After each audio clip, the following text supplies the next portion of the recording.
Hello and welcome to Niner Sports Talk. I'm your host, Blake Rose. And I am your host, Spencer Tritt.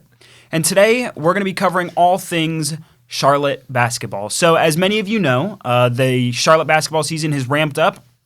And with a couple of pretty decent outings in 2026, there's quite a lot for us to talk about here. So I hope everybody's classes are going well. Classes are starting back up. This is the first week of classes of the spring semester. So to all the students listening and watching, I wish you a great semester and hope your classes are going well. Same here. Good luck. I mean, it's, a lot of people, I don't know, any seniors out here graduating in May, it's crunch time, really. Try not to let senioritis get you. It definitely is. So we'll jump right here into Charlotte basketball. So with 3 wins in 2026, Spencer, what has happened to this team as of lately? I feel like going into the winter break, it was bleak. It was very, very sad. I was like, good Lord, this team, this Charlotte basketball team is going to be potentially worse than last season. And that was saying a lot coming off of that incredible 2023 team. I was sitting at my family's early Christmas party watching the game against UIC on my phone. Right.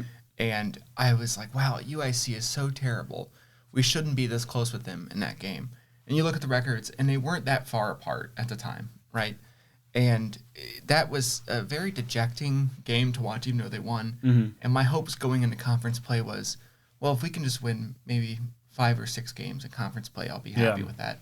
They have stepped it up. I mean, other than a loss against Temple, they have won 3 straight conference games. Yeah. And it's not against, terrible opponents either. I mean, no, it really isn't. Against Wichita State and a close game against Rice. And now, I think a lot of Charlotte basketball fans would agree with the sentiment that the Wichita State game should not have been that close. No. I mean, historically, Wichita State has been sort of on par with Charlotte, but Charlotte's always, since joining the American, has sort of been a step above, or the program has been a step above Wichita State's program.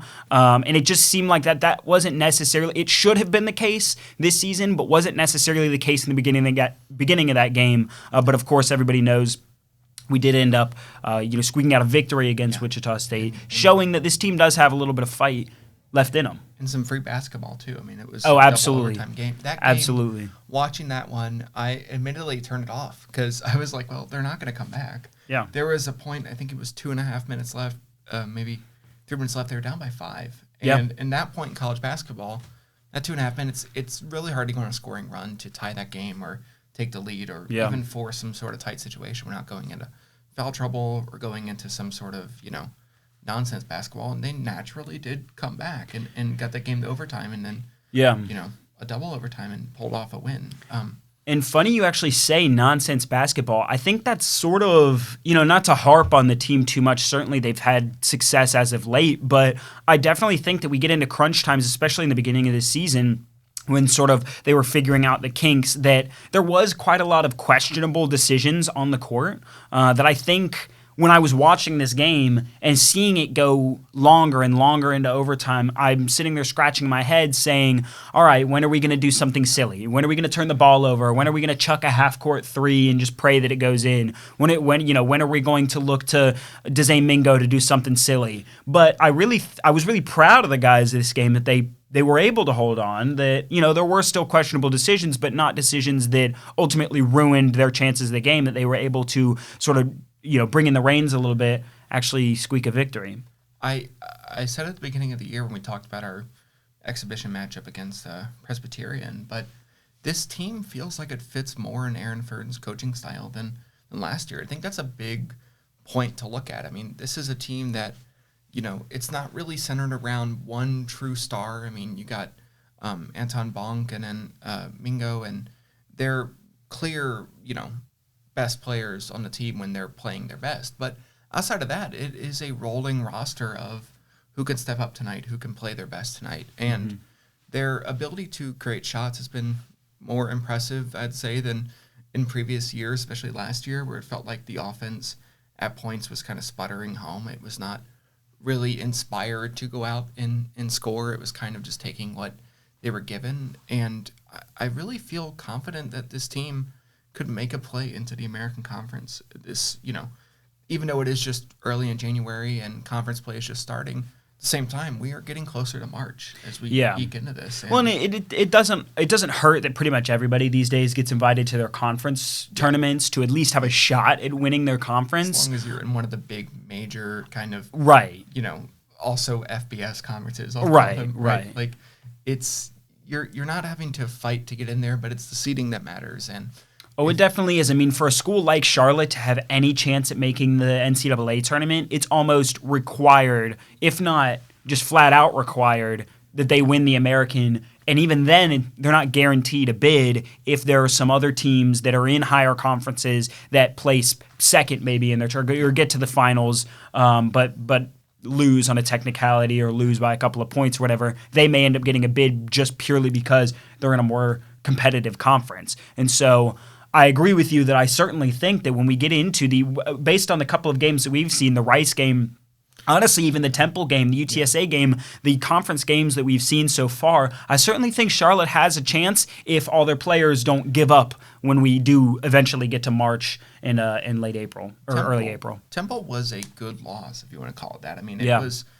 I don't want to say it was a reset the team needed or like a gut punch or something like that, but after a couple bad weeks of basketball where it felt kind of hopeless, and you head into a game against Temple that, of course, didn't win, but didn't get, really beat up too badly on, and able to come out of that with 3 straight wins, and now we're heading into a game tonight or when we record this tonight against Tulsa. When we're recording this video, the Tulsa game is later, but obviously, the ECU game this weekend, but that should be an easier one, hopefully. Hopefully. I mean, historically, Charlotte has played very well against ECU, minus last year where they did end up losing, but I think of just historically, the teams and the programs have been very competitive and not one necessarily steamrolling the other. So I definitely think that whenever ECU comes to town or whenever we go to ECU, they're always fun games to watch. So definitely stay tuned for that as well. I think right now at the current state of the American, where it does feel like, not that it does feel like it is, that FAU has kind of fallen off of that short-lived, spire dynasty or whatever you want to call it. That's what Dusty May, I get that name right? Dusty May. Yeah. FAU's coach. He went to Michigan, and now Michigan is rolling this year. Yeah. Outside of, they did just lose a conference game Monday, I think. But, and Memphis obviously isn't as great as Memphis has been in the past. And historically, we are 3 or 4 years removed now from UConn being out of the conference. This has become a one-bid conference. And unless you see, theoretically, right, like if UTSA or just North Texas or somebody was terrific all year, top 15, top 10 team even, and lost their conference championship, they would still make it. But that's not the case in the American right now. This is a conference you have to win the tournament in to make it into March. And I think Charlotte plays a close enough brand of conference basketball so far that it's hard to say, in 6 weeks from now that you don't feel like this team could make some sort of run in a conference tournament. Mm-hmm. Now, of course, we still have the demons of 2 years ago where it felt the same way, and then they went against Temple and, didn't really do much of anything. I know you were at that game, right? Yeah, that something that I saw that in the moment I was upset, but, obviously I went all the way to Texas to watch them get booted in the first round, but it's been brought to my attention since then, and just thinking back on it, that a lot of those guys kind of had one foot out of the door. Just off the top of my head, Patterson was already headed to Minnesota or was already in the portal to eventually go to Minnesota. Deshaun, he was already headed to Indiana, I believe. Yeah. Was it Indiana? I think it was Indiana. I think it was Indiana. But regardless, a lot of those guys had a foot out of the door anyways, and so that they didn't really – it wasn't as important to them to make it very far in the conference tournament.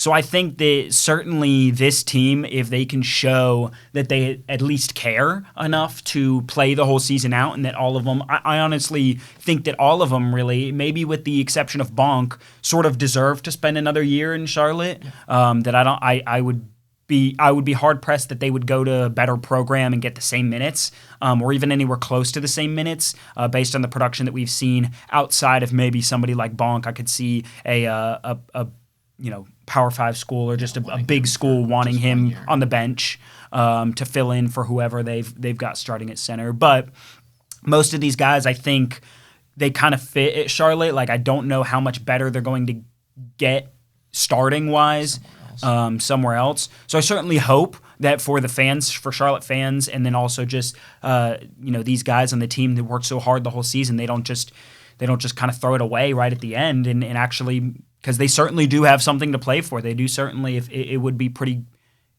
great if they could, do significant damage in the American tournament, conference tournament. And like I said at the beginning, it's a good. I'll say in the current state of, without getting too preachy about it, but in the current state of mid-major, college sports in general, not just basketball, the important part for these programs to succeed is to have a roster of guys that are, and I mean no shame to the roster. I think they're playing terrific this year, being coached very well, but guys that, as long as you're not too splashy, you have a chance to come back. Right. Right. It's the grass isn't always greener on the other side of a Power 4 conference, or in basketball's case, a Power 5 conference. And I think keeping them in-house and saying, look, I know there's money on the other side. I know there's all sorts of opportunities once you step out of this door. But if you stay here one more year, you could have something greater the next year, right? It's unfortunately become this kind of farm system for Power 5 conferences to take players. Mm-hmm. I mean, to change sports and subject. But look at North Texas's football program. They were terrific this year. I mean, and Eric Morris, their coach, leaves for Oklahoma State, and almost that entire roster either leaves with him or goes to a different Power 5 school. I mean, I was sitting in the press box with one of our editors, Evan, watching that game against North Texas, the football game, and thinking like, wow, Drew Mestemaker is terrific. And then 6 weeks later, he's transferring to Oklahoma State. So for basketball's sake, you kind of don't want them to be, if we had a roster full of, let's say, 3 or even 4 guys, it'd be terrific that did this. But if they scored 20 plus a night every night, you would be nervous. You would sit there saying like, man, I don't want these guys, moving out the door, even if they scored like 17 a night. You're getting worried that they're going to start taking, opportunities somewhere else. They're going to look somewhere else. So I don't know if I should say I feel super confident, because it is Charlotte sports, and we've been over this before, that these gremlins exist. Something is always going to come up and stop them. But I feel I feel good going into the stretch of conference play that, even if we lose two games over the next couple weeks, we still are going to be in a good position. We're sitting right now tied for second in conference standings, 9-8, and it's a good start to the year conference-wise. It was a rough start to the year non-conference-wise, but then again, they played some good schools. They played some harder opponents. Yeah, they did play some a lot of the American tough programs. Yeah. And if we can, pull off a win, hopefully by the time you listen to this, we did pull off a win against Tulsa. But, look at the game against ECU this weekend, and then ECU again in just 4 weeks. I mean, those are easier games to win. It's not a bad conference stretch to go into, to say we've won 3 out of 4 in conference play so far. This team could get maybe even, a first round bye in the American tournament. Certainly. These are some of the same teams that we're going to be playing. And, the obvious sentiment that a lot of basketball players have always said over the years is that you want to play your best kind of basketball in March. Yeah. A lot of college players say you don't want to be playing great basketball in November. You don't want to be playing great basketball in December. You want to play good basketball in March. Now, theoretically, you play good basketball the whole year, but obviously we don't live in a perfect world, and Charlotte certainly is not a perfect program. So, but I don't want to say anything about Tulsa, seeing as this game will probably this episode will probably end up coming out after the game. But last thing I want to touch on before we wrap up this segment is I want to ask you a question. Where do you stand, or where do you think, as both a fan and a student, stand on Aaron Fern? Because if you would have asked me 2 months ago compared to today, the answer is vastly different for me. I feel about the same. It was a high roster turnover coming into the year. I wasn't expecting them to go out these first couple of weeks and just blow the doors off of people. I will say I probably am drinking a little bit of the Kool-Aid with, Charlotte sports right now and reading a lot, about how good this team has been in basketball recently. But I'm not against Fern. I think Fern does a terrific job for what he's got. This is the third year now he's coached this program, right? Third year. Third year he's coached this program and has had, in all 3 years, vastly different rosters. I mean, this has been great success. Yeah. Tough rosters, great rosters with, varying success. And especially look at the circumstances he came into in the first year. Yeah. And, he still is building this team. I think Fern does a very nice job. I mean, he seems, and I think we've touched on this before with the whole idea of what does Charlotte stand for in all of sports, but he seems to be committed to this city, to this school, to this program, to a point where I'm okay with him. I don't have any issues with him. I think he sets himself up well for success. Yeah, I agree. Last year was hopefully a fluke, and this is what this program is going to become, which is a contender in the conference. And hopefully, maybe we get a good run or two. We can be a contender going into March at some point. I would love that. I certainly am still a fan of Fern. I always have been. Certainly in the beginning of the season, I had my doubts on whether or not Fern was going to continue as the coach. Not from me, because I certainly had no problem with him staying for fourth year, but I could see the signs of a potential firing in Aaron Fern as the season started. I think those have dissipated some. Obviously, if he in the program, kind of craps the bed for the rest of the season, maybe a different story. But I certainly think in the trajectory we're heading right now, if I was Aaron Fern, I would not be worried and continue playing the type of basketball we've seen over the past 3 weeks. Do you think that right now Charlotte's current, questions on athletic directors and whether or not, they're going to keep Jesh in that role, or if they're going to hire a new one, do you think that's kind of keeping Aaron Fern's job? Oh, I definitely think so, because I definitely think so, because I've said from the day that Mike Hill got fired that I think whoever comes in is going to gut every program. Yeah. Whoever comes in is going to completely, if they sign him to a similar contract of like Mike Hill had 4 years, X amount of dollars. But just like players and just like coaches, athletic directors also get hired on contracts, if you will, for a set amount of years, and they get extended or they get fired. But I think that whoever comes in is going to want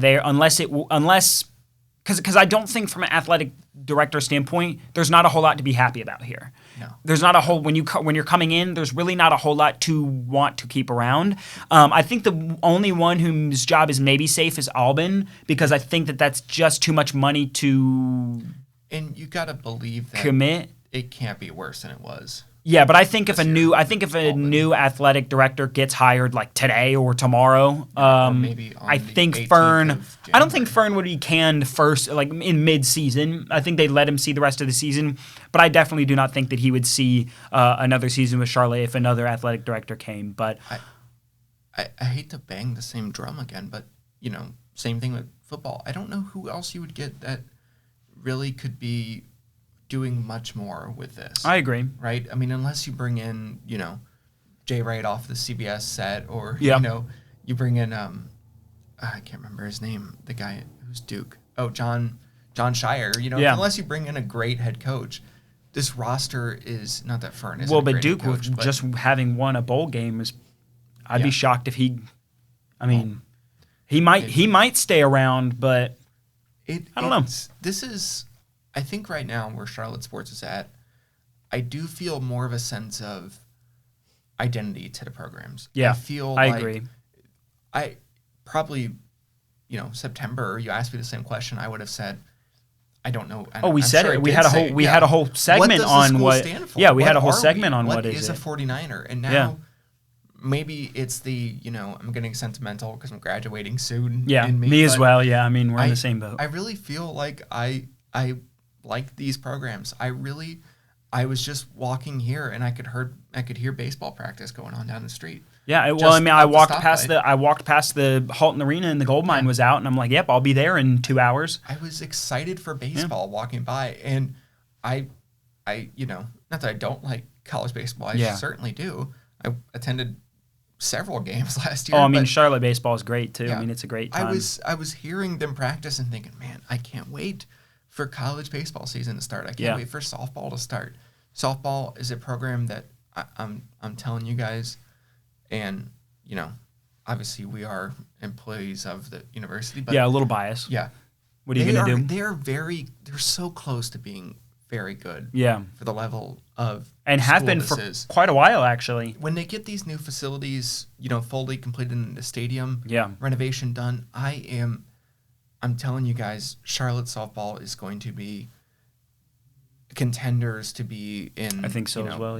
The World Series. I don't know about the World Series, but the whole tournament, right? Right. I mean, we should have hosted a regional a couple of years ago, and they took that from us, and all these sorts of things. But I feel better about I agree Charlotte with you. sports. Yeah. I feel like maybe the identity it's is sort of forming. Break.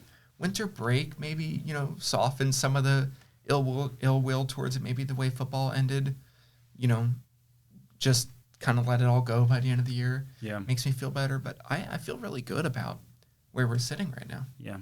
Well, with that being said, this will wrap up this segment of the Niners Sports Talk. Tune in next week, and we will be discussing the ins and outs of the Carolina Panthers and their recent success or lack of success in the playoffs, but that and more in next week's episode.